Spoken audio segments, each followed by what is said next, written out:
예, 하나님의 말씀 신약성경 누가복음 2장 14절 같이 보겠습니다.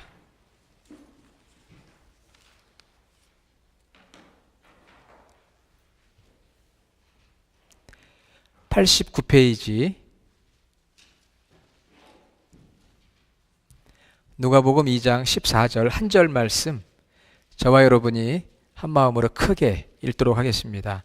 지극히 높은 곳에서는 하나님께 영광이요, 땅에서는 하나님이 기뻐하신 사람들 중에 평화로다. 아멘. 우리 예배 전에 인사 한번 했지만 우리가 옆에 있는 분들하고 다시 한번 인사하도록 하겠습니다. 메리 크리스마스.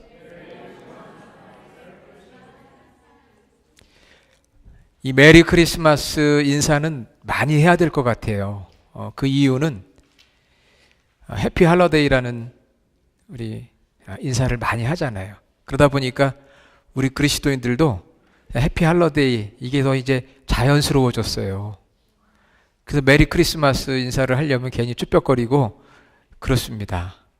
그 교회 안에서라도 저희 성도들끼리 정말 예수님의 탄생을 기뻐하는 그런 인사를 많이 나눠야 되겠어요. 그래서 이 기쁜 성탄 메리 크리스마스, 우리가 또 인사만이 아니라 문자든 편지든 카드든 이 메리 크리스마스를 많이 좀 사람들에게 확산을 시키는 저희 그리스도인이 되어야 할 줄로 믿습니다. 오늘 그 나눠준 프린트물 성경 이제 일독 이번 주로 이제 끝나요. 다음 주는 이제 12월 31일이기 때문에 이번 주일로 52번 성경 일독 프린트물 나눠드렸습니다. 요한계시록까지 읽어야 되는데 내용이 이렇게 쉽지만은 않아요. 그래도 여러분이 읽으시고 나와 있는 내용이라도 여러분이 보시면서 은혜를 받았으면 좋겠습니다. 아직 못 읽으신 분은 2018년 다시 돌아오니까 그때 또 도전해서 열심히 계속 성경 읽는 생활이 우리 가운데 있기를 원합니다. 어제 뉴스를 들어보니까 크리스마스 때문에 곳곳에서 전쟁과 분쟁이 멈추는 일들이 있다, 그런 뉴스를 들었어요. 혹시 여러분 뉴스 들어보셨습니까? 그 우크라이나에서 정부와 반군이 크리스마스를 앞두고 23일부터는 우리가 싸움을 멈추자, 이렇게 했다고 합니다. 또 5년 동안 내전으로 싸우고 있는 남수단에서도 정부군과 반군이 이제 크리스마스 이브인 24일, 오늘이죠. 24일부터 정전, 이제 전쟁을 그만하자, 그리고 어려움 당한 사람을 돕자, 그렇게 합의를 했대요. 그런 합의가 좀 계속됐으면 좋을 텐데요. 여러분이 잘 아는 필리핀도 마찬가지입니다. 우리 필리핀 대통령 무섭잖아요. 그런데 이 필리핀 대통령도 24일부터 내년 1월 2일까지는 열흘 동안 공산 반군을 대상으로 하는 군사작전을 중단하라, 그렇게 명령을 했다고 합니다.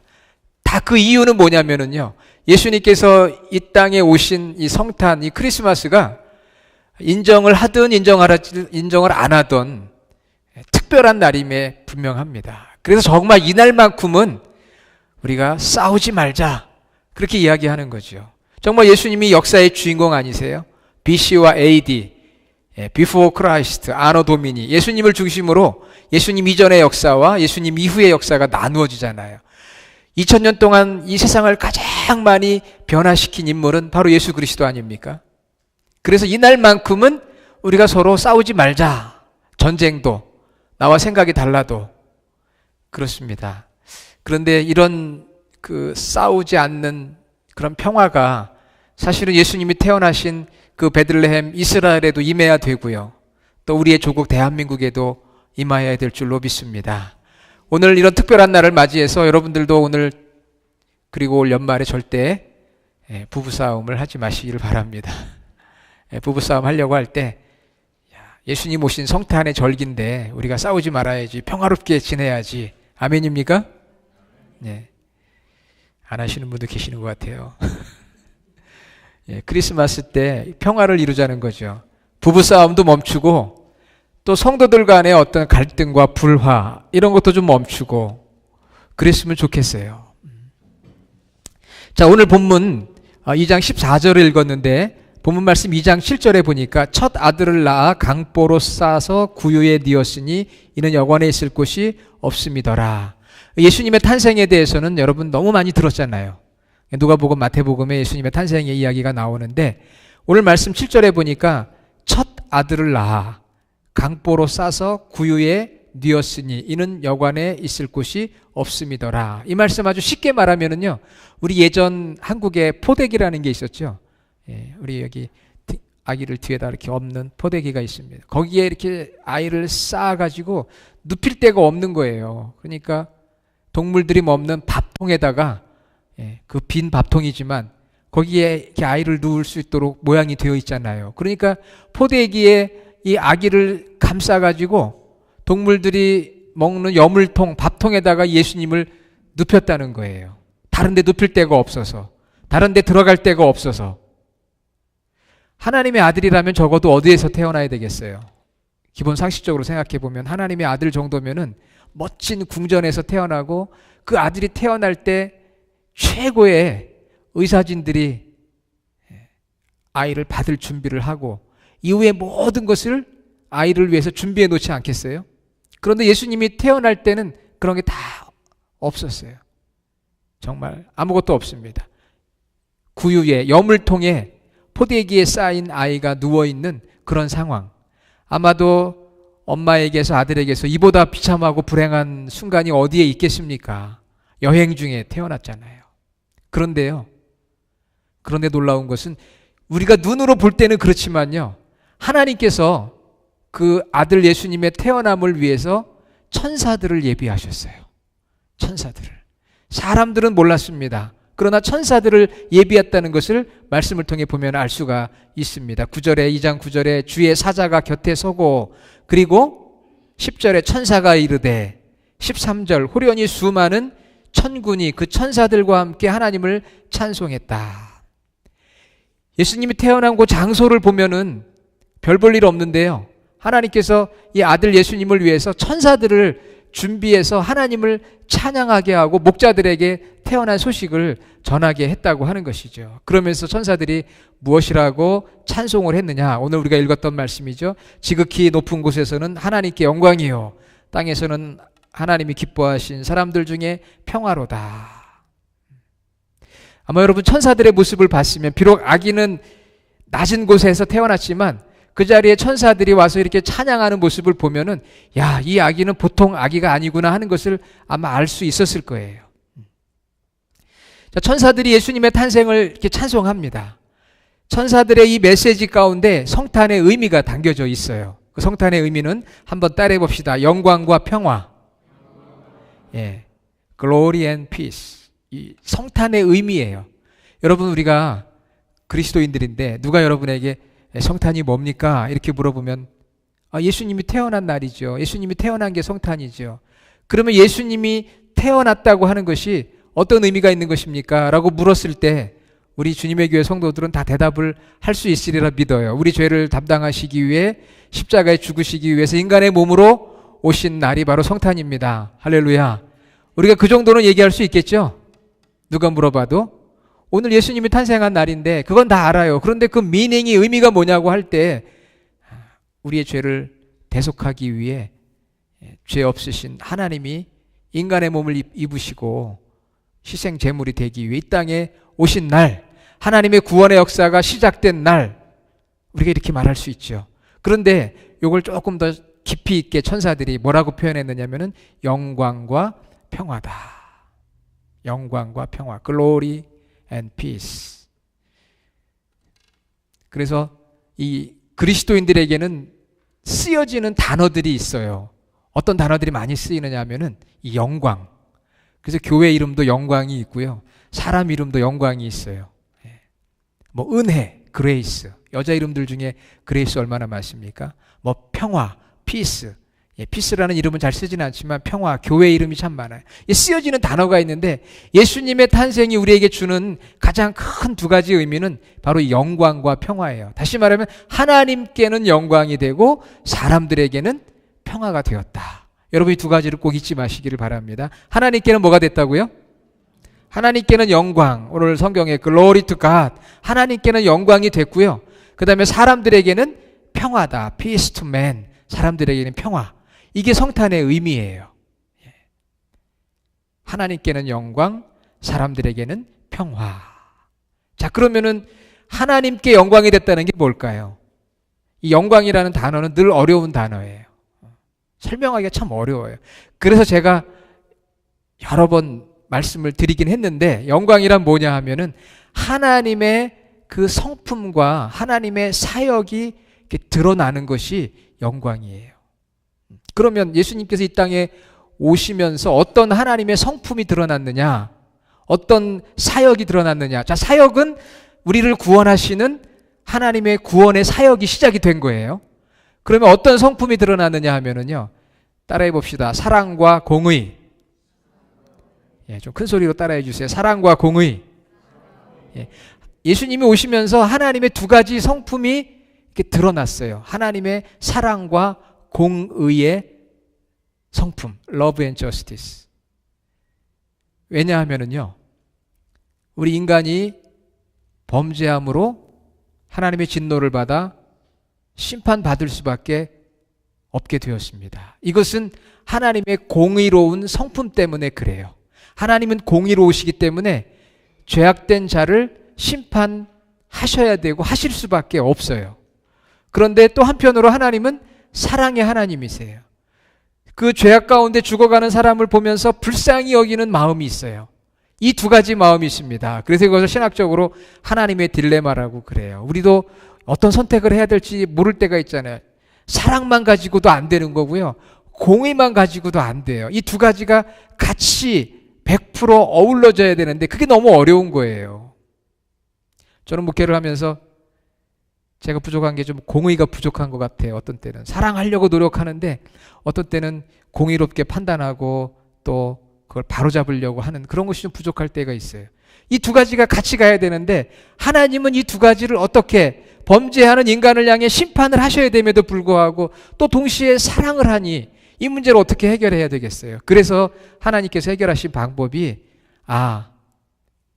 바로 하나님이 친히 인간이 되셔서 우리의 모든 죄를 담당하심으로 인간이 받아야 될 심판을 받으시고 또 동시에 인간을 믿는 자는 용서해 주시는 그 하나님의 사랑, 이 두 가지가 예수 그리스도의 십자가에서 완성이 된 거거든요. 그런데 이 하나님의 이 십자가에서 이 구속이 완성이 된 것이 시작은 성탄으로부터 시작이 된 거잖아요. 그래서 예수님이 오신 것이 하나님께 영광이 된 것은 바로 하나님의 사랑과 공의의 성품이 100% 이루어진 거예요. 그래서 하나님이 영광 받으신 거예요. 이 두 가지가 완벽하게 이루어진 거예요. 어떻게? 하나님이 인간의 몸으로 오셔서 대신 죽으시고 믿는 자를 용서하시는 그 하나님의 사랑과 공의가 같이 이루어졌어요. 그리고 십자가에서 그것이 완성이 됐는데 예수님이 이 땅에 오신 것이 바로 이 하나님께 영광을 돌리는 사건이었고 그것이 시작이 됐기 때문에 예수님이 오신 것은 하나님께 영광이 되는 사건이었구나. 이것이 바로 하나님께 영광이다. 모든 사람이 죄를 범하였으며 하나님의 영광에 이르지 못하더니 로마서 3장 23절이죠. 죄를 범해서 하나님의 영광을 나타내지 못하게 됐는데 예수님이 오심으로 말미암아 하나님께서 영광을 받으실 수 있게 됐어요. 왜? 죄가 용서받고 하나님께 나아갈 수 있으니까. 그래서 예수 그리스도의 이 성탄은 하나님께는 영광이 되는 놀라운 사건입니다. 자, 이런 성탄의 의미를 생각해 보면은 하나님이 언제 가장 영광을 받으실까요? 우리가 그러잖아요. 신앙생활하면서 하나님께 영광을 돌립니다. 하나님 영광 받으십시오. 그러는데 하나님이 언제 영광을 제일 받으실까요? 그것은 죄인이 돌아올 때예요. 죄인이 돌아올 때. 누가복음 15장 7절에 그렇게 말씀하고 있습니다. 하늘에서는 회개할 것 없는 의인 99으로 말미암아 기뻐하는 것보다 더하리라. 죄인 한 사람이 돌아올 때 하나님이 영광 받으시는 거예요. 왜냐하면은 바로 그 죄인이 돌아올 때 예수 그리스도를 믿고 그 예수 그리스도 안에 하나님의 공의와 사랑이 들어가 있기 때문에 죄인 한 사람이 돌아올 때 하나님이 가장 큰 영광을 받으시는 거죠. 그러니까 내가 하나님께로 돌아온 것이 하나님께는 가장 큰 영광이에요. 그리고 더불어 다른 사람, 하나님을 알지 못하고 죄 가운데 거하는 사람이 하나님 앞으로 돌아올 때, 돌아오게 할 때, 그때 하나님이 가장 큰 영광을 받으십니다. 자, 그러면 오늘 우리가 성탄을 맞이하면서 우리 가족들을 만나는 분들이 있을 거예요. 오랜만에 형제들 또 자녀들 만나게 할 때 하나님, 우리 가정이 하나님께 영광이 되기 원합니다. 그러면 어떻게 해야 돼요? 다 가족 식구들이 하나님께 가까이 나가도록, 믿는 사람은 믿는 자로서 가까이 나가고 안 믿는 사람은 믿음으로 가까이 나가고, 그런 가정이 되고, 그것을 위해서 내가 이 성탄의 시간들을 보낼 때 하나님께서 가장 큰 영광을 받으시는 거예요. 우리 많은 계획들이 있을 거예요. 만나서 식사도 하고 여행도 하고 좋은 계획들이 많지만 하나님이 영광 받으시는 것을 기억해야 돼요. 왜? 성탄의 의미는 지극히 높은 곳에서는 하나님께 영광이에요. 예수님이 땅에 오심으로 하나님께 영광이 되었다면은 내가 이 성탄의 절기에 하나님의 영광을 나타내야 되잖아요. 근데 그것은 여러 가지가 있지만 바로 죄인이 돌아오는 것, 믿음의 사람이 더 가까이 가는 것, 이것이 바로 영광인 것이죠. 우리가 그런 삶을 사는 것이죠. 자, 두 번째는 평화입니다. 성탄의 의미는 평화인데요. 이 평화는 누구에게 오는 것이냐 하면은 말씀 14절에 보니까 하나님이 기뻐하신 사람들. 아무에게나 평화가 오는 게 아니에요. 누구에게 평화가 오느냐? 하나님이 기뻐하신 사람들. 하나님께서 기뻐하는 사람들. 그럼 하나님이 누구를 기뻐해요? 바로 성탄의 주인공이신 예수님을 나의 구주로 영접한 사람을 하나님께서 기뻐하셔요. 그래서 내가 너로 말미암아 기쁨을 이기지 못하시며 너를 잠잠히 사랑하며 너로 말미암아 즐거이 부르며 기뻐하시리라. 스바냐 3장 17절. 하나님이 누구를 기뻐하신다고요? 예수 그리스도를 그 마음에 영접한 사람을 기뻐하시는 거예요. 그리고 그 기뻐하는 하나님께서 기뻐하시는 그 사람에게 하나님께서 무슨 선물을 주시느냐? 평화를 주세요. 그 평화는 먼저 하나님과 나 사이의 죄의 문제가 해결이 돼서 하나님과 나의 관계가 화목한 관계가 되는 것. 하나님과 내가 화목한 관계가 되는 거죠. 죄사함을 받고. 그리고 그것이 우리 주변 사람들에게 평화로 확장되어지는 것. 그것을 이 성탄의 의미로 하나님께서 말씀을 해주셨어요. 예수님께 오셔서 이방인과 유대인 사이의 장막을 제거해 주시고 모든 사람의 신분, 지위, 고하를 막론하고 차별을 다 제거하시고 주님 안에서 하나가 되게 해주셨거든요. 그러니까 우리가 예수 그리스도를 믿고 하나님의 기뻐하심을 입은 사람들로서 저희들이 살아갈 때 먼저는 하나님과 화평한 관계를 맺을 뿐만 아니라 동시에 사람들과 화평한 관계를 맺는 것이죠. 피스메이커, 평화의 사람이 되는 것. 자, 그런데 이 부분이 어려운 것 같아요. 사람들과 평화를 만들어가는 것. 오늘 성탄의 의미가 평화거든요. 그러니까 내가 하나님과 사이에 평화를 얻었고 그 다음에 하나님은 우리에게 화평케 하는 자는 복이 있나니 저희가 하나님의 아들이라 일컬음을 받을 것이요. 그래서 하나님의 영광이 확장되기를 원하세요. 더 많은 사람들이 회개하고 주님 앞에 돌아옴으로 하나님의 영광이 더 확장되기를 원하시고 또 하나님의 평화가 확장되기를 원하시거든요. 누구를 통해서? 하나님의 기뻐하심을 입은 우리들을 통해서. 우리가 평화의 사도, 피스메이커가 되기를 원하시는 거죠. 그런데 평화를 만들어가는 일이 그렇게 어렵고 힘들어요. 여러분, 가정에서 부부간의 평화를 만들어가고 교회 안에서 성도들끼리 평화를 만들어가고 직장에서 사업장에서 일터에서 이 나라에서 온 인류 가운데 평화를 만들어가는 일이 얼마나 어려운지 몰라요. 이것이 우리에게 주신 이 성탄의 과제인 것이죠. 자, 그러면은 어떻게 평화를 만들어갈 수 있을까? 그것은 바로 하나님의 방법을 알아야 돼요. 하나님께서 어떻게 평화를 만드셨는지. 하나님이 어떻게 평화 만드셨을까요? 불러다가 우리 평화롭게 지내자 그렇게 만드신 게 아니고요. 무력으로, 전쟁으로 평화를 만드신 것이 아니에요.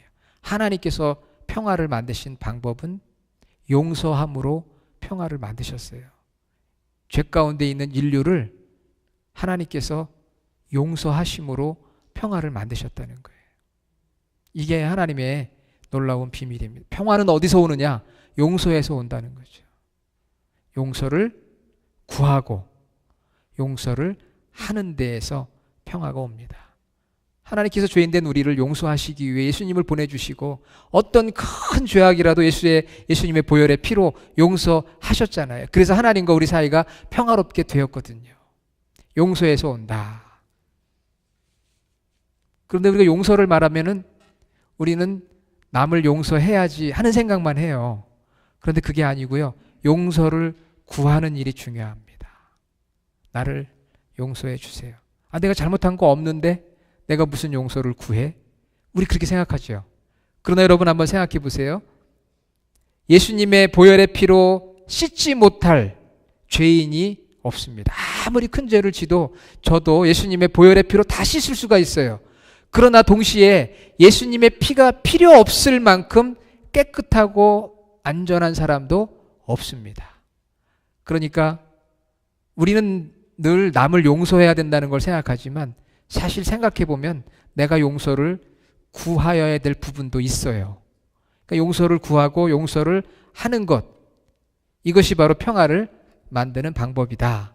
그러면 무엇부터 해야 될까요? 용서를 구하는 일. 나 용서 구할 일이 없는데 라고 생각하기 쉽습니다. 그러나 말씀드렸잖아요. 예수님의 피가 필요 없을 만큼 깨끗하고 의롭고 완전한 사람은 아무도 없거든요. 그렇기 때문에 용서를 구하는 성도가 바로 성탄의 평화를 허락하신 주님의 뜻을 실천하는 성도라고 할 수 있습니다. 물론 우리가 용서해 줘야 되는 것도 있어요. 하지만 내가 용서받을 게 있어요. 내가 부족한 게 있어요. 우리가 신앙생활하면서 여러분 교회를 무엇이라고 생각하세요? 또 목회자나 교회 어떤 지도자들을 누구라고 생각하세요? 영성신학자인 헨리 나우에는 이런 이야기를 했습니다. 우리는 교회를 바라볼 때 교회는 뭔가 저 멀리 있는 뭔가 나하고는 다른, 혹은 어떤 목회자나 교회 지도자들은 좀 멀리 떨어져 있으면서 나하고는 뭔가 다른, 나보다 좀 나은 존재라고 생각을 합니다. 그러나 이 헨리 나우에는 뭐라고 이야기했느냐? 교회는 커뮤니티 오브 스트러글링 그랬어요. 비틀거리는 공동체다. 왜? 나 자신을 포함해서 참 부족하고 모자라고 나약한 인간들로 이루어진 공동체가 바로 교회 공동체거든요. 그래서 우리가 그 안에서 주님을 만나게 되는 것이고, 그 주님의 이 성탄에 주시는 그 사랑으로 우리가 사랑을 만들어가는 것이거든요. 커뮤니티 오브 스트러글링, 스트러글 하는 공동체가 교회라는 거예요. 나하고 교회가 다른 게 아니에요. 내가 그 교회 안에 있습니다. 나를 포함해서 모자라고 나약한 인간들이 있는 곳이 교회죠. 우리는 남들이 잘못한 것만 먼저 생각해요. 남들이 잘못한 것. 그러나 내가 잘못한 게 있습니다. 내가 잘못한 것. 그 잘못한 것을 내가 먼저 내가 잘못했다고, 나를 용서해 달라고 그렇게 구하는 자가 될 때 거기에서 우리가 평화가 오는 것이고요. 우리 주님 말씀하셨잖아요. 7번씩 70번 490번이 아니라 무한대로 우리가 용서하고 용서를 구하는 자가 되어라. 우리는 1번, 2번, 3번 그것으로 끝내버리기가 쉽습니다. 그럴 수밖에 없어요. 우리가 부족해요. 그렇지만 예수님의 성탄의 의미는 영광과 평화인데, 그 평화는 어디에서 오느냐? 용서에서 온다는 거예요. 하나님께서 우리 죄를 용서해 주심으로 하나님과 우리 사이가 평화롭게 되었고요. 그 용서로 얻은 평화가 하나님은 우리의 공동체와 세상을 향해 확장되어지기를 원하신다는 것이죠. 내가 용서를 해줘야지, 그게 아니고요. 반대로 우리가 생각해서 내가 용서를 구해야 되겠다. 자존심도 있고 억울함도 있고 나의 의도 있지만 그래도 내가 먼저 내가 잘못했습니다 라고 용서를 구하는 거죠. 내가 잘못했습니다 그럴 때 어떻게 해야 돼요? 앞으로 똑바로 해. 이러면 안 돼요. 괜찮습니다. 저도 부족한걸요. 저도 잘못했습니다. 그래 거기에 평화가 오고 화평이 오는 거거든요. 그런데 우리는 그거 잘 못해요. 왜? 자꾸 내가 옳다고 생각하고 내 의의를 드러내고 나를 자꾸 높이려고 하니까 그렇게 할 수가 없어요. 평화는 용서를 구하고 용서하는 데서 온다. 자, 우리 옆에 있는 분들에게 이렇게 한번 고백해요. 제가 잘못했습니다.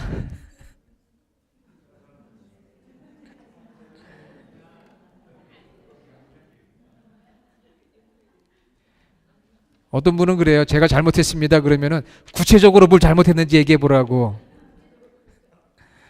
물론 구체적으로 잘못한 걸 알고 이야기하면 더 좋지요.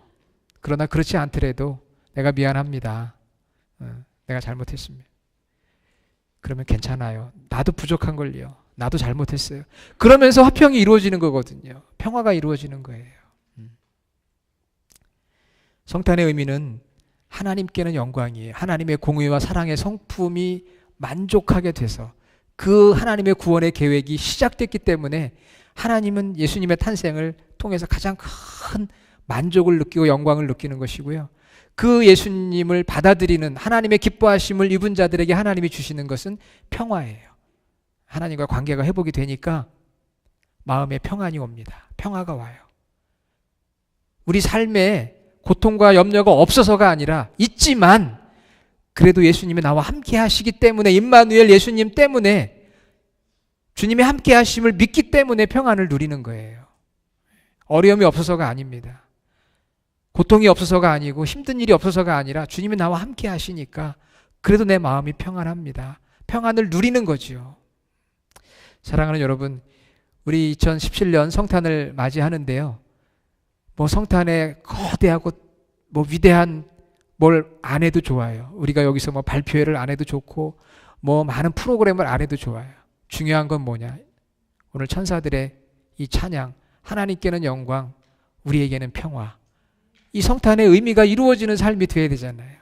죄인이 돌아오는 거 하나님 기뻐하신다고 했어요. 내가 하나님께 가까이 나가는 거 하나님 기뻐하신다고 했어요. 내가 용서를 구하고 용서하는 거, 그래서 평화를 누리는 거, 그거 하나님이 원하시는 거예요.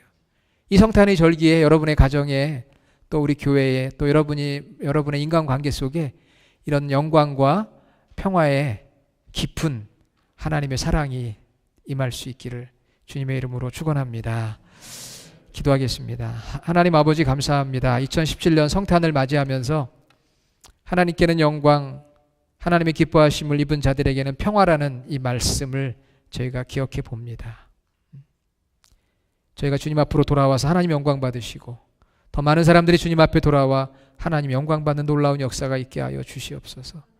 하나님의 영광의 도구, 영광을 확장하는 저희 교회가 되게 하시고 또 평화를 위해서 용서하고 또 용서를 구하는 저희들이 되게 하셔서 우리가 놓여있는 곳에 정말 하나님의 평화, 평강, 평안 이런 것이 풍성하게 흘러넘치게 하여 주시옵소서. 예수님의 이름으로 기도드립니다. 아멘.